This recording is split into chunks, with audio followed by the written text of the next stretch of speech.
नमस्कार दोस्तों, बीके भाई स्टडी क्लासेस में आपका स्वागत है। अगर आप हमारे चैनल में नए हैं तो प्लीज़ सब्सक्राइब कर लें। आज हम लोग नागपुरी में समास पढ़ने वाले हैं, तो चलिए हम लोग देर न करते हुए शुरू करते हैं। हम लोग परिभाषा सबसे पहले देख लीजिए। दुई या दुई से बेसी शब्द कर परस्पर संबंध बतायक वाला शब्द चाहे प्रत्यय कर जब लोप हो जाएला और उ दुई या दुई से बेसी शब्द से जे नवा शब्द बनेला उसन शब्द के समासिक शब्द कहल जाएला। और ओहे दुई या दुई से बेसी शब्द कर संयोग से बनल शब्द के समास कहल जाएला। अब इसको हिंदी में समझिए।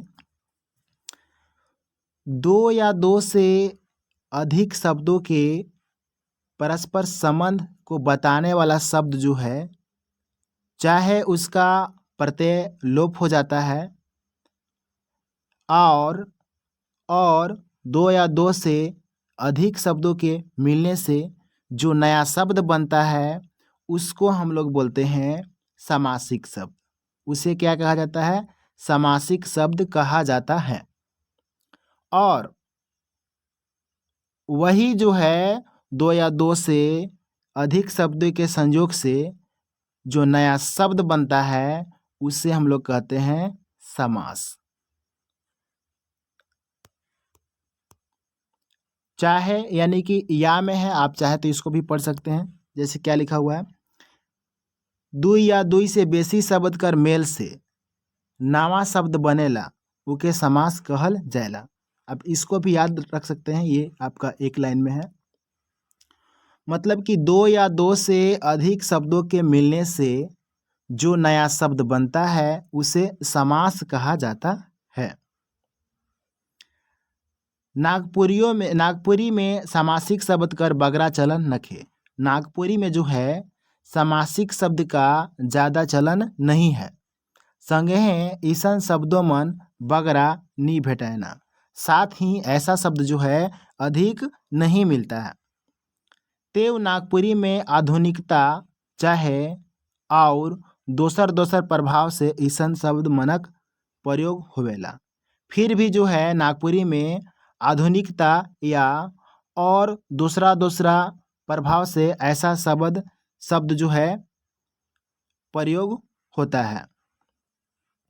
नागपुरी में कोनो दोसर वर्ण कर समास नी होवे। हिंदी लखे नागपुरियों में समास होवेला। नागपुरी में कोई दूसरा प्रकार का कोई समास नहीं होता है। हिंदी के जैसा ही नागपुरी में भी समास होता है। अब हम लोग देखते हैं समास कर भेद, यानी कि समास का भेद। समास का भेद तो पहला है आपका तत्पुरुष समास। तत्पुरुष समास को जान लेते हैं हम लोग। तत्पुरुष समास में आखिरी पद प्रधान होवेला। असल में तत्पुरुष समास में कारक कर क चिन्ह कर लोप हो जाएगा। देखिए, तत्पुरुष समास में क्या होता है, कारक का जो चिन्ह होता है वह जो है इसमें लोप हो जाता है और आखिरी पद जो है क्या होता है, इसमें प्रधान होता है। आखिरी पद क्या होता है? प्रधान होता है। देखिए, पद जो है समास में दो गो होता है।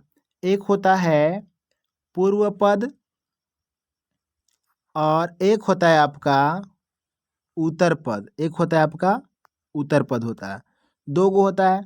तो पहले पद को जो है पूर्व पद कहा जाता है और आखिरी पद को जो है, अंतिम पद को उत्तर पद कहा जाता है।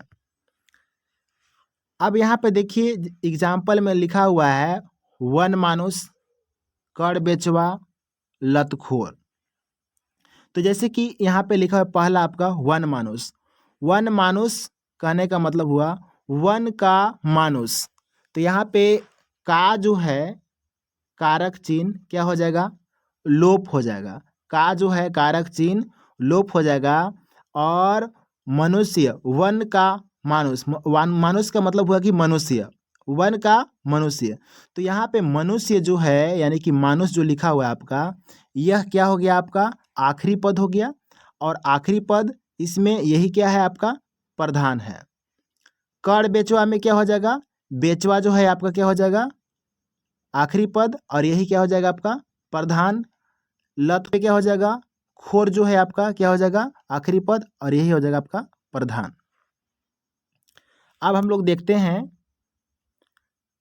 कर्मधारय समास। कर्मधारय समास जेकर में पहिल शब्द विशेषण होवे उके कर्मधारय समास कहल जाएला। मतलब कि जिसमें पहला शब्द जो है क्या होगा विशेषण होगा। पहला शब्द जो है आपका क्या होगा विशेषण होगा। जैसे देखिए यहाँ पे घोड़ मुँहा, तो घोड़ मुँहा में पहला शब्द क्या हो गया आपका विशेषण हो गया, घोड़ा के जैसा मुंह। तो यहाँ पे घोड़ क्या हो गया आपका विशेषण हो गया। तो यही आपका क्या हो जाएगा, ये जो है आपका कर्मधारय समास हो जाएगा।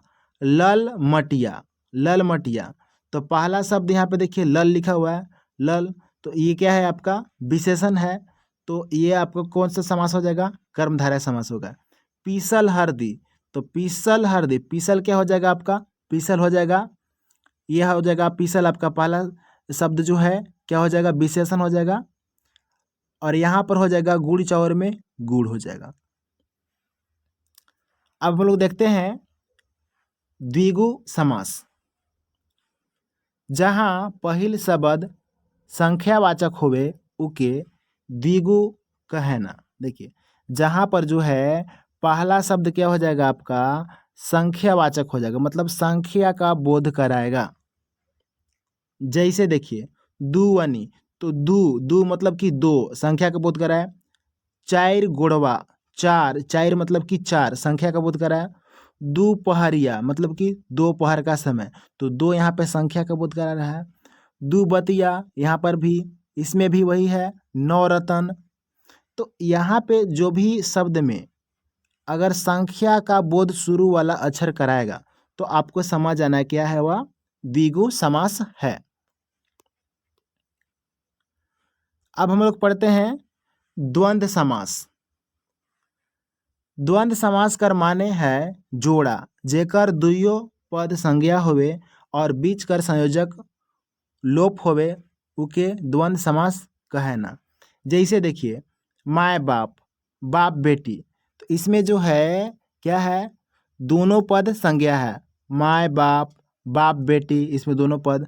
भाई बहन, छोड़ा छोड़ी, बेटी दामाद, दूध भात, दही चूड़ा, राजा प्रजा, लाव लश्कर। आप इसको आसानी से पहचान सकते हैं, योजक चिन्ह भी रहता है, इससे भी आप इसको दे करके पहचान लीजिएगा। ये आसान बहुत ही है। नेक्स्ट हम लोग देखते हैं अव्ययी भाव समास। अव्यय कर जोग से जोन शब्द बनेला उके अव्ययी भाव समास कहल जाएला। अव्यय कर जोग से जो शब्द बनता है उके अव्ययी भाव समास कहा जाता है। जैसे देखिए कौन खन, कौन बटे, ऊ लाइल, हर घड़ी, हर घड़ी। देखिए अव्ययी भाव में अव्यय का मतलब हुआ कि जिसको बदला नहीं जा सकता है। लिंग वचन कारक के अनुसार जो शब्द नहीं बदलते हैं वह होता है क्या अव्ययी भाव समास होता है। कौन खन है तो आप किसी लिंग के साथ इसका प्रयोग कीजिएगा तो ये बदलेगा नहीं।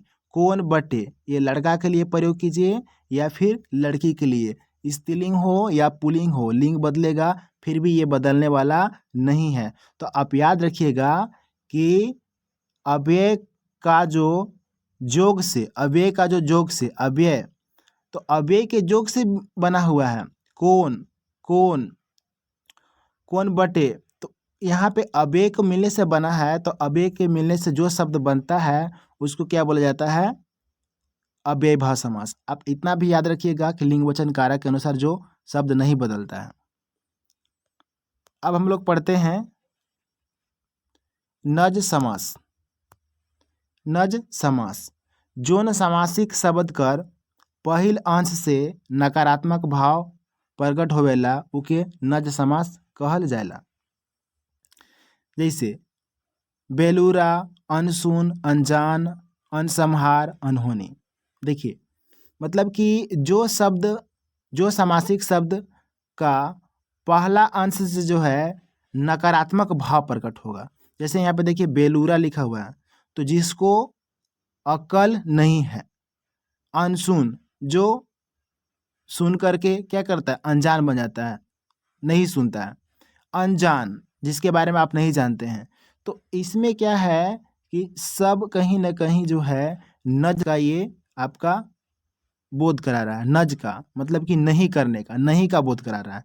तो नहीं का जो अगर बोध कराएगा वो आपका क्या हो जाएगा, नज समास हो जाएगा। नहीं का बोध कराने वाला नज समास हो जाएगा। अब हम लोग देख लेते हैं लास्ट बहुब्रीहि समास।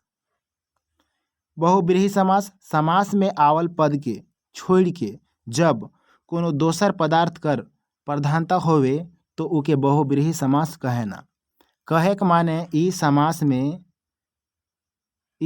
में समासगत पद में कोनो प्रधानी होय कि सब पद कोनो दोसर पद कर विशेषण होवेला। इसमें क्या होता है कि इसमें कोई भी पद प्रधान नहीं होकर के कोई एक अन्य पद जो है अन्य दूसरा पद का विशेषण हो जाता है। जैसे यहाँ पे देखिए, तो देखिए कनपातर। कनपातर कहने का मतलब कि कनपातर यानी कि पतला कान वाला। कनपातर का मतलब हो गया पतला कान वाला, अर्थात मूर्ख व्यक्ति, अर्थात मूर्ख। तो यहाँ पे देखिए एक अन्य शब्द का जो है यहाँ पे कनपातर पतला कान वाला एक अन्य अर्थ निकल रहा है, अर्थात मूर्ख। नीलकंठ क्या हो जाएगा, नीलकंठ, अर्थात नीला है कंठ जिसका, कहने का मतलब क्या हो गया कि जैसे में हो जाएगा आपका शिव जी, अर्थात शिव जी हो जाएगा ना। तो इस प्रकार से क्या हो जाएगा, बहुब्रीहि समास में जो है आपका एक किसी अन्य अर्थ निकलेगा, एक अलग अर्थ निकलेगा। यहाँ पे जो आपका दिया हुआ रहेगा इसको, ये जो समास है इसे किसी एक, इसमें कोई प्रधान नहीं होता है, कोई भी पद प्रधान नहीं होता है, कोई अन्य इसका क्या हो जाता है, विशेषण हो जाएगा। कोई अन्य शब्द जो है इसमें विशेषण हो जाता है। तो इस प्रकार से ये आपका हो गया। आपका एक चीज़ और हम लोग जान लेते हैं इसमें, एक चीज़ और ये हम लोग जान लेते हैं कि नागपुरी में जो है ये तो आप समास जो है 7 गो आप पढ़ें, 7 प्रकार के समास पढ़ें। अब अगर आपसे ये चीज़ पूछा जाएगा कि पंडित योगेंद्र नाथ तिवारी के अनुसार, पंडित योगेंद्र नाथ तिवारी के अनुसार जो है समास के जो हैं ये 8 भेद हैं। समास के 8 भेद हैं। और कौन कौन से हैं वह, पहला है आपका तत्पुरुष समास, दूसरा है आपका कर्मधारय समास, तीसरा है आपका द्विगु समास, चौथा है आपका द्वंद्व समास, पांचवा है आपका मध्यम पद लोपी समास, छठा है आपका अव्ययी भाव समास, सातवां है आपका नज समास और आठवां है आपका बहुब्रीहि समास। तो पंडित योगेंद्र नाथ तिवारी के अनुसार पूछा जाएगा तो आपको बताना है कि समास के 8 भेद होते हैं। लेकिन अगर हम लोग प्रयोग के दृष्टि से देखें, प्रयोग के दृष्टि से, तो प्रयोग के दृष्टि से जो है फादर पीटर शांति नौरंगी जो हैं ये समास के 5 भेद बताए हैं, 5 भेद बताए हैं। और वह कौन कौन से हैं, तो पहला है आपका इसमें अव्ययी भाव समास हो जाएगा, दूसरा है आपका तत्पुरुष समास हो जाएगा, तीसरा है आपका कर्मधारय हो जाएगा, चौथा है आपका द्वंद्व समास और पांचवा है आपका बहुब्रीहि समास।